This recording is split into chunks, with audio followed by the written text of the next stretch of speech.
అన్నీ ఎరిగి ఉన్న దేవునికి మనం ఎందుకు ప్రార్థన చేయాలి? మరి ఆయన చిత్తాన్ని మార్చుకోడు కదా అంటే, ఎందుకు చెయ్యాలి అని అంటే,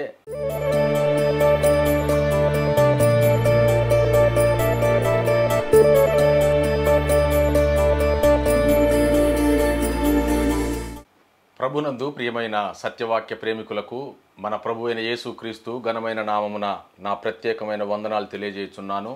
సత్యవాక్య ధ్యానమునకు ప్రేమతో మీకు ఆహ్వానం పలుకుతున్నాను.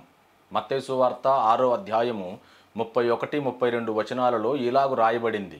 కాబట్టి ఏమి తిందుమో, ఏమి త్రాగుదుమో, ఏమి ధరించుకొందుమో అని చింతించకుడి. అన్యజనులు వీటన్నిటి విషయమై విచారింతురు. ఇవన్నీయు కావలెనని మీ పరలోకపు తండ్రికి తెలియును. యేసు ప్రభువు వారు పలికినటువంటి మాటలవి.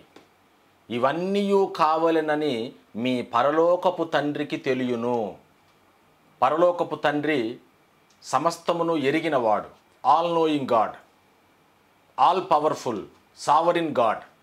ఆయనకి సమస్తము తెలుసు. ఆయన కన్నులకు దాగగలిగిన సృష్టము ఏదీ లేదు. మనుషుని యొక్క హృదయ అంతరంగములను ఎరిగియున్న దేవుడు, పరిశోధించే దేవుడు ఆయన. ఆయనకు తెలియనిది, ఆయనకు మరుగైనది ఈ సృష్టిలో ఏదీ లేదు. ఆయనకు అన్నీ తెలుసు కదా. మరలా మనం ఎందుకు ఆయనకు ప్రార్థన చేయాలి? అన్నీ ఎరిగియున్న దేవునికి మళ్ళీ మన అవసరతలు చెప్పడం ఎందుకు? మన ఆందోళనలు, మన ఆలోచనలు, మన యొక్క ఆపదలు, మన యొక్క అపాయములు, మన భయాలు, మన యొక్క బాధలు, మన నిస్సహాయతలు, మన నిరుత్సాహాలు అన్నీ ఎరిగి ఉన్న దేవుడు ఆయన. సమస్తమును తన చిత్తానుసారంగా చేసిన నిర్ణయము చొప్పున ఆయన జరిగించుచున్నాడు అని ఎఫెసీ 1వ అధ్యాయంలో రాయబడింది. ఆయన చిత్తానుసారంగానే ఈ లోకంలో అన్నీ జరుగుతున్నాయి. ఆయనకు తెలియకుండా ఏది జరగట్లేదు. వ్యక్తిగతంగా మన జీవితాలలో కానీ, ఈ సమాజములో కానీ, లేదా సంఘములో కానీ ఆయనకు తెలియనిది అంటూ ఏదీ లేదు. నువ్వు నేను ఆశ్చర్యపోతాం. అరే అలా జరిగిందా, అయ్యో ఇలా జరిగిందేంటి అంటూ మనం ఆశ్చర్యపోతాం. కానీ దేవుడు ఆశ్చర్యపోడు. ఆయనకు అన్నీ తెలుసు. ఆశ్చర్యార్థకాలు అనేవి దేవునికి ఉండవు, మన గ్రామర్లో ఉంటాయి. మనం ఆశ్చర్యపోతాం కానీ ఆయన ఆశ్చర్యపోదగిన సంఘటన ఏది ఈ భూమి మీద జరగదు, ఈ సృష్టిలోనే జరగదు. అన్నీ ఎరిగి ఉన్న దేవునికి మరలా మనం ప్రార్థన చేయటం ఏంటి? ప్రార్థించడం అనంటే you are not informing God. దేవునికి మనం ఏదో సమాచారం ఇవ్వడం కాదు. సమాచారం ఇవ్వడం కాదు. ప్రభువా మరి ఇలా జరుగుతుంది, ఇట్లా జరుగుతుంది అని దేవునికి తెలియజెప్పడం కాదు. ఇన్ఫర్మేషన్ ఇవ్వడం కాదు. లేదా ప్రార్థించడం అనంటే it's not to impress God. దేవుణ్ణి ఇంప్రెస్ చేయడానికి, దేవుణ్ణి ఏదో మన వైపు తిప్పుకోవటానికి మనం ప్రార్థన చేయం. వెయిన్ రిపిటీషన్స్ అనేవి ఉండకూడదు. యేసు ప్రభువారు అన్నాడు కదా 6వ అధ్యాయంలోనే, మత్తయి సువార్త 6వ అధ్యాయం 7వ వచనంలో అన్నాడు, మరియు మీరు ప్రార్థన చేయునప్పుడు అన్యజనుల వలె విస్తరించి మాట్లాడవద్దు. అలా మాట్లాడడం వలన దేవుడు తమ మనవి వింటాడు అని వారు తలంచుతారు అని చెప్పాడు. విస్తరించి మాట్లాడొద్దు. ఒక చిన్న సైజు శ్రీశ్రీనో, చిన్న సైజు ఒక గుర్రం జాషువానో కానవసరం లేదు. వర్ణించుకుంటూ అలతి అలతి పదాల్లో దేవునికి మనం సమాచారం ఇచ్చి ఆయన యొద్ద నుంచి మనం ఏదో మెప్పు పొందుతాము అని ఆశించడం అది అవివేకం. విస్తరించి మాట్లాడొద్దు, విస్తరించి మాట్లాడొద్దు. కవులలాగా వర్ణించి దేవుణ్ణి మనం ఏమి ఇంప్రెస్ చేయలేం. Praying is not informing to God. Praying is not to impress God. దేవుణ్ణి ఇంప్రెస్ చేయటానికి కాదు. మరొక రకంగా చెప్పాలంటే ప్రేయర్ చేయటం అంటే it's not instructing God what to do. ఏం చెయ్యాలో దేవునికి నువ్వు బోధించడం కాదు. ప్రార్థన చేయటం అంటే చాలామంది దేవునికి బోధిస్తూ ఉంటారు. దేవుడేం చేయాలో వీళ్ళే చెప్తూ ఉంటారు. దేవునికి మన సజెషన్స్ అవసరం లేదు, మన సలహాలు అవసరం లేదు. ప్రార్థించడం అనంటే మనకు మేలు చేయటానికి ఇష్టం లేనటువంటి ఒక వ్యక్తిని మనం బలవంతం చేసినట్లుగా ప్రార్థించడం కాదు. దేవుడేదో మనకు మేలు చేయటానికి సుముఖంగా లేనట్టు, ఆయన అన్విల్లింగ్గా ఉన్నట్టు మనం ఆయన్ని బలవంతం చేయని అవసరం లేదు. ఇంప్రెస్ చేయటానికి చేయొద్దు, ఆయన్ని ప్రెస్ చేయటానికి కూడా చేయొద్దు. దేవుడు ఎవరి ఒత్తిడికి లొంగిపోవుడు, ఎవరి ప్రేరేపణలకు ఆయన తలొగ్గడు. ఆయన తనకిష్టమైనదంతయు జరిగించువాడు, తనకిచ్చ వచ్చినదంతయు జరిగించువాడు. దేవుణ్ణి మనమేమి బలవంతం చేయని అవసరం లేదు. దేవునికి మనమేమి సలహాలు సూచనలు ఇవ్వనవసరం లేదు. ప్రార్థించడం అంటే దేవునికి సలహాలు సూచనలు ఇవ్వడమో, లేదా దేవునికి ఏం చెయ్యాలో బోధించటమో కాదు, ఇన్ఫర్మేషన్ ఇవ్వటం కాదు, ఇంప్రెస్ చేయటానికి ప్రార్థించడం కాదు, లేదా ఇన్స్ట్రక్షన్ కాదు. ప్రార్థించడం అంటే it's inviting God to do something in our lives. మన జీవితాలలో ఆయన తన కార్యం జరిగించడానికి ఆయనను ఆహ్వానించడం అంతా తెలుసు ఆయనకి, అంతా తెలుసు. నేను మరలా చెప్తున్నాను, నువ్వేమి సమాచారం ఇవ్వట్లేదు, నువ్వేమి సలహాలు సూచనలు ఇవ్వట్లేదు. ప్రార్థించేటప్పుడు దేవుణ్ణి బలవంతం చేయొద్దు. దేవుణ్ణి ఏదో చెయ్యమని ఆయనకు సలహాలు సూచనలు ఇస్తూ మన ప్రేరేపణలకు లొంగిపోయేలా చెయ్యాలని ఆరాటపడకూడదు. దేవుడు అలా లొంగిపోడు. ప్రార్థించడం అనంటే నీ చిత్తాన్ని ఆయన చిత్తానికి అనుకూలంగా మార్చుకోవడం తప్ప, నీ చిత్తానికి అనుకూలంగా ఆయన చిత్తాన్ని మార్చడం ఏమాత్రము కాదు, ఏమాత్రము కాదు. It's not bending God's will to your will. నీ చిత్తానికి అనుగుణంగా ఆయన చిత్తాన్ని అనుకూలపరచడం కాదు. నీ ప్రార్థనలు ఆయన దృష్టికి అనుకూలంగా ఉండాలి. యేసు ప్రభు వారు అన్నాడు కదా, నా యందు మీరును మీ యందు నా మాటలను నిలిచి ఉండిన ఎడల మీకేది ఇష్టమో అడుగుడి, అప్పుడు మీకు అవి అనుగ్రహించబడును అన్నాడు. ఆయన చిత్తానుసారంగా మనం ఏదడిగినను అది ఆయన వల్ల మనకు అనుగ్రహింపబడుననున్నదియే మన ధైర్యము అన్నాడు యోహాను భక్తుడు. ఆయన చిత్తానుసారంగా మనం అడగాలి. మన చిత్తానుసారంగా మనం అడిగితే ఆయన మన చిత్తానికి అనుకూలంగా తన చిత్తాన్ని మార్చుకోడు. అన్నీ ఎరిగి ఉన్న దేవునికి మనం ఎందుకు ప్రార్థన చేయాలి? మరి ఆయన చిత్తాన్ని మార్చుకోడు కదా అంటే ఎందుకు చెయ్యాలి అని అంటే, యు ఆర్ ఇన్వైటింగ్ గాడ్. దేవా నీవు కలగజేసుకో, దేవా నేను నీకు మొరపెడుతున్నాను, నేను నీ మీద ఆధారపడుతున్నాను, దేవా నువ్వు కలగజేసుకో. కార్యకార్యగు నీ శక్తి చొప్పున అడుగు వాటన్నిటికంటే, ఊహించు వాటన్నిటికంటే మా జీవితాలలో నీ యొక్క ఆశ్చర్యకార్యాన్ని జరిగించు అని ఆయనను నువ్వు ఆహ్వానించటం. అది ఆహ్వానించటం. నువ్వేమి ప్రార్థన చేయట్లేదు అంటే దాని అర్థం ఏంటి తెలుసా?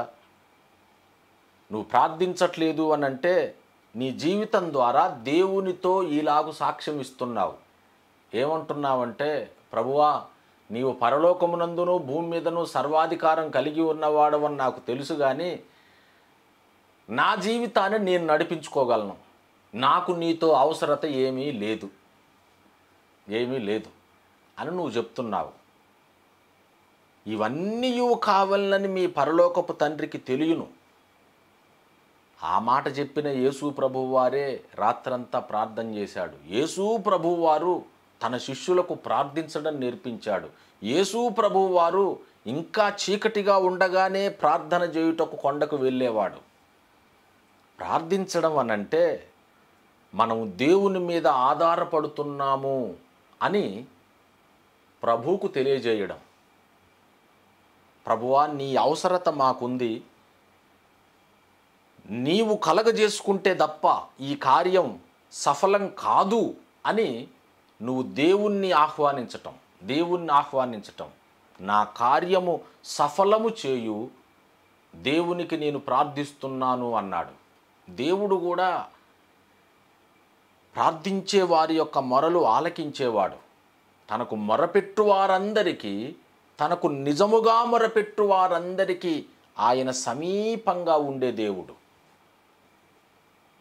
మన యొక్క ప్రార్థనలు వ్యర్థమైపోవు. అన్నీ ఎరిగి ఉన్న దేవుణ్ణి మనం ఎందుకు ప్రార్థన చేస్తామంటే, నీ మీద మేము ఆధారపడి ఉన్నాం ప్రభువా, నీ గుప్పిలి విప్పి ఆహారం అందించి ప్రతి జీవి కోరికను తృప్తిపరిచే దేవుడవు, నీ యందు భయభక్తులు గలవారికి ఏ మేలు కొదవ చేయని వాడవు నీవు, ఒక్కసారి మాపై నీ దృష్టి నిలుపు అని ఆయనను ఆహ్వానించడం. మీకు అర్థమవుతుందా?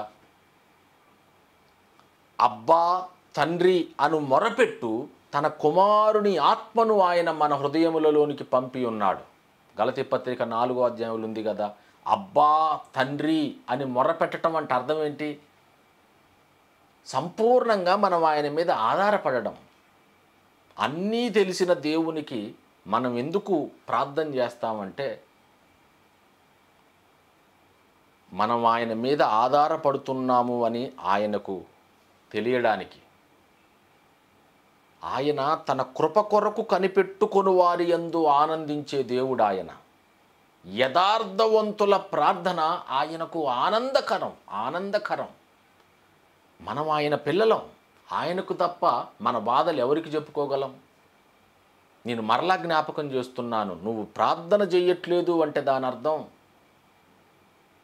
దేవా నీతో నాకు ఏ అవసరత లేదు అని సాక్ష్యం ఇస్తున్నావు. ఎందుకు ప్రార్థన చేయాలి అని అంటే, ప్రార్థన అనేది దేవుని ఆజ్ఞ. అది ప్రార్థించుడి అన్నాడు.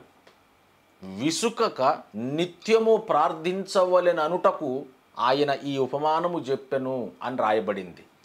ప్రార్థన దేవుని యొక్క ఆజ్ఞ. ప్రార్థన అనేది మన యొక్క ఆధిక్యత.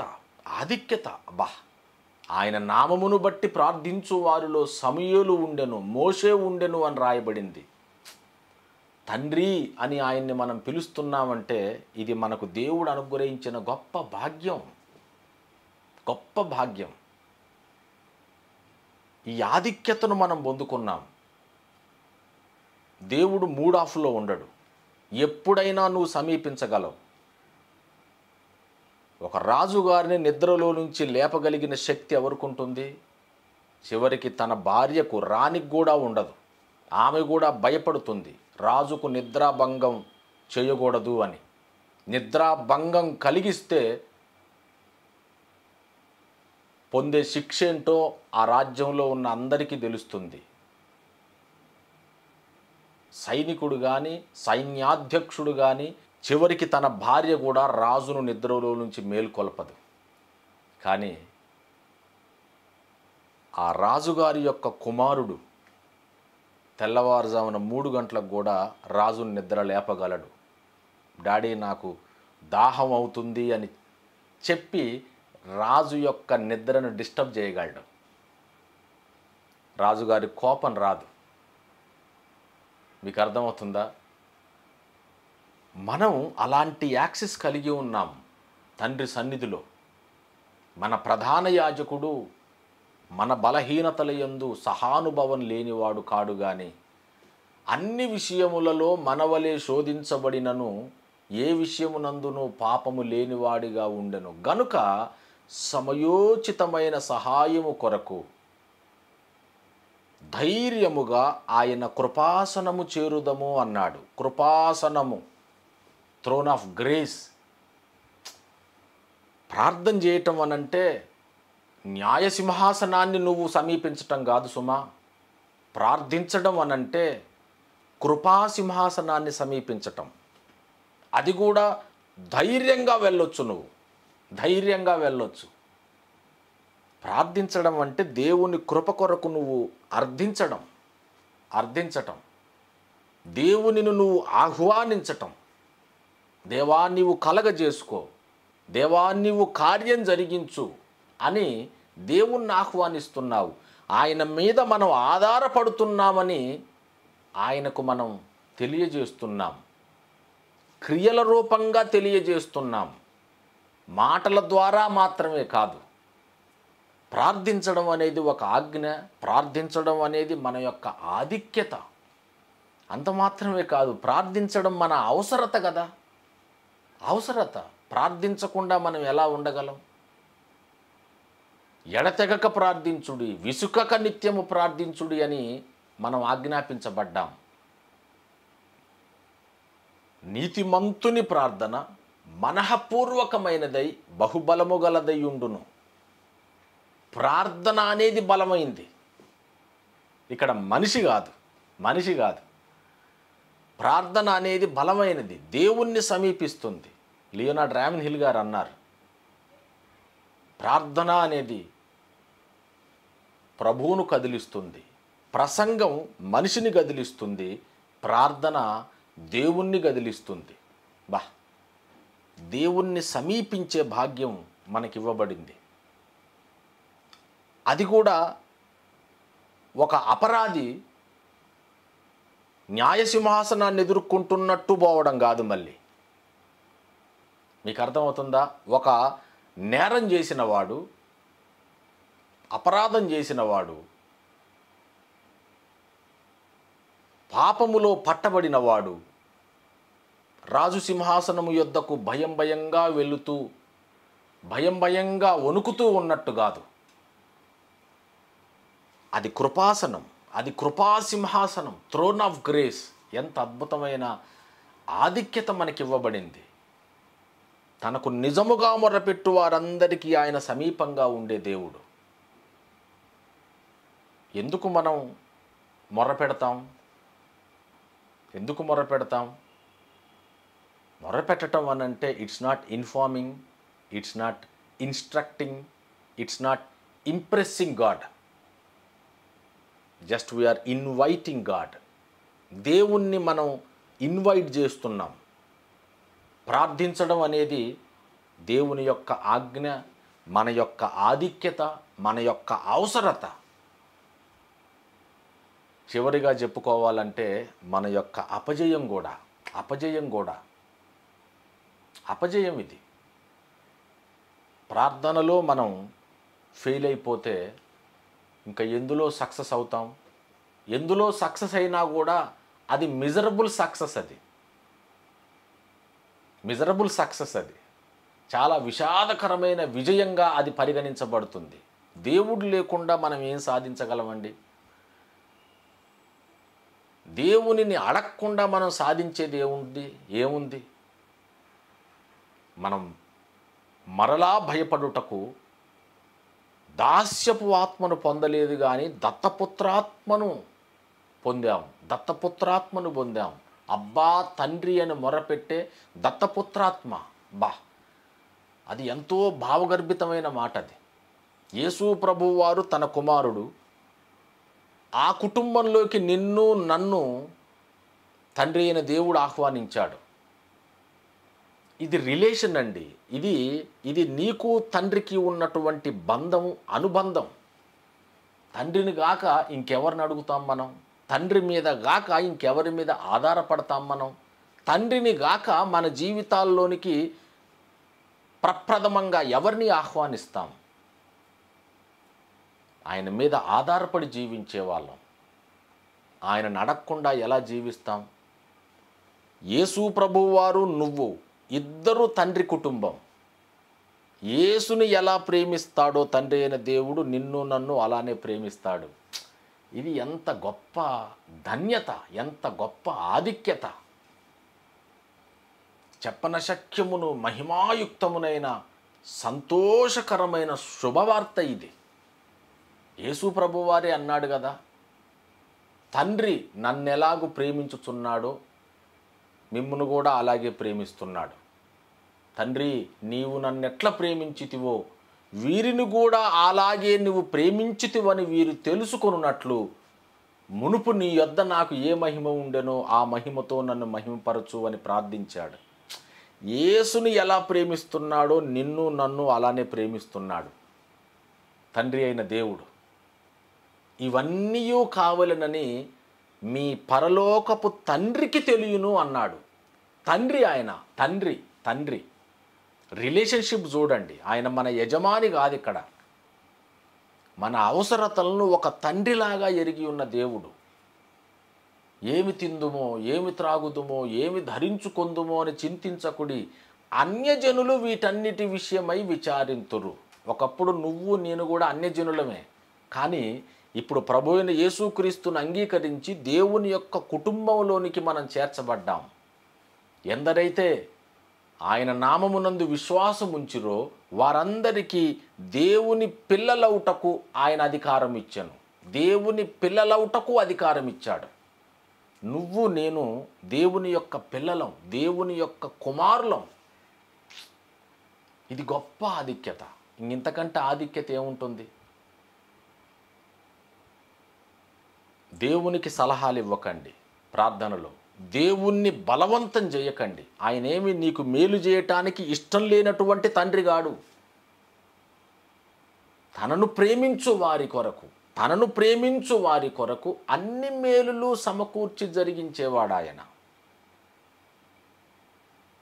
మనం తండ్రిని ప్రేమిస్తున్నాం, తండ్రి మనల్ని ప్రేమిస్తున్నాడు. ఇక్కడ ఆయన్ని బలవంతం చేయాల్సిన అవసరత లేదు. మనకు మేలు చేసే దేవుడు ఆయన, మేలు చేసే తండ్రి ఆయన. ఇవన్నీ కావాలనని మీ పరలోకపు తండ్రికి తెలియను. నువ్వేం సపరేట్గా ఆయనకి ఇన్ఫర్మేషన్ ఇవ్వనవసరం లేదు. ఆయనకు నువ్వు ఇన్స్ట్రక్ట్ చేయాల్సిన అవసరం లేదు. ఆయన నువ్వు ఇంప్రెస్ చేయటానికి విస్తరించి మాట్లాడాల్సిన అవసరమూ లేదు.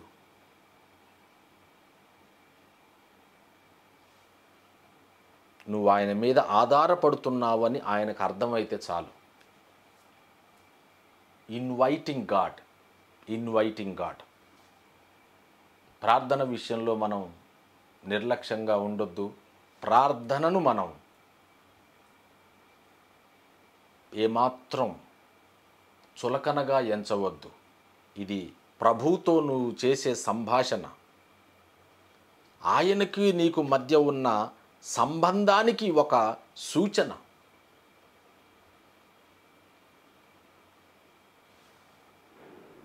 అలవాటు ప్రార్థనలు చేయొద్దు. ఆపదలలో ప్రార్థన చేయొద్దు. అప్పుడప్పుడు ప్రార్థన చేయొద్దు. అవసరానికి మాత్రమే ప్రభువును సమీపించొద్దు. అవసరాలలో మాత్రమే కాదు, అన్ని వేళలా ప్రభువు మనకు అవసరం. ఆయన మన సర్వకాల అవసరత. ఆయనతో సహవాసం చేయడం అనేది ఈ భూమి మీద మనకున్న గొప్ప ఆధిక్యత. ప్రార్థించడం అనంటే మన యొక్క ప్రేయర్ లిస్టు చెట్ట అక్కడ వినిపించటం కాదు. ఒక మధురమైన సహవాసం, సంభాషణ. తండ్రికి నీకున్నటువంటి ఒక మంచి సత్సంబంధాన్ని తెలియజేసేది అది. ప్రార్థన దేవుని ఆజ్ఞ. ప్రార్థన మన యొక్క ఆధిక్యత. ప్రార్థన మన అవసరత. ప్రార్థన మన అపజయం. ఈ విషయంలో మనల్ని మనం సరిదిద్దుకుందాం. ప్రార్థనాత్మ కలిగి ప్రభు చిత్తమును నెరవేర్చుటకు కావలసిన సిద్ధ మనస్సును మనం కలిగి ఉందాం. Praying means you are bending your will to God's will, not bending God's will to your will. ప్రభు మీ మనోనేత్రాలను వెలిగించి ప్రార్థన యొక్క అవసరతను, ప్రార్థన యొక్క ప్రాముఖ్యతను మీకు తెలియపరచి ప్రార్థన విషయంలో మీరు అత్యధిక విజయం పొందినట్లుగా పరిశుద్ధాత్మ దేవుడు మిమ్మును ఆశీర్వదించునుగాక. Amen.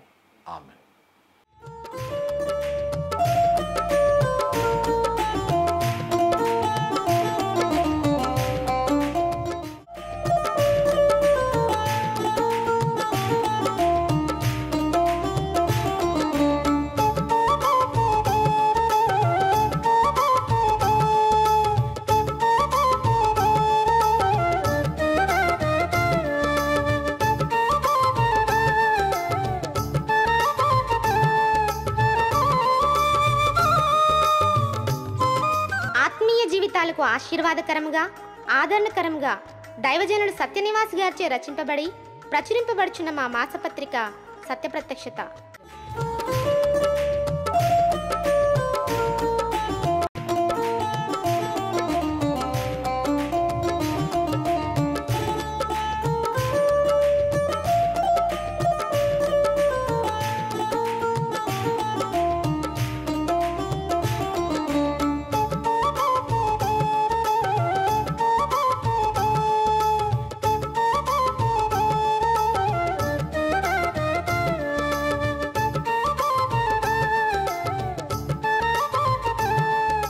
May God bless you.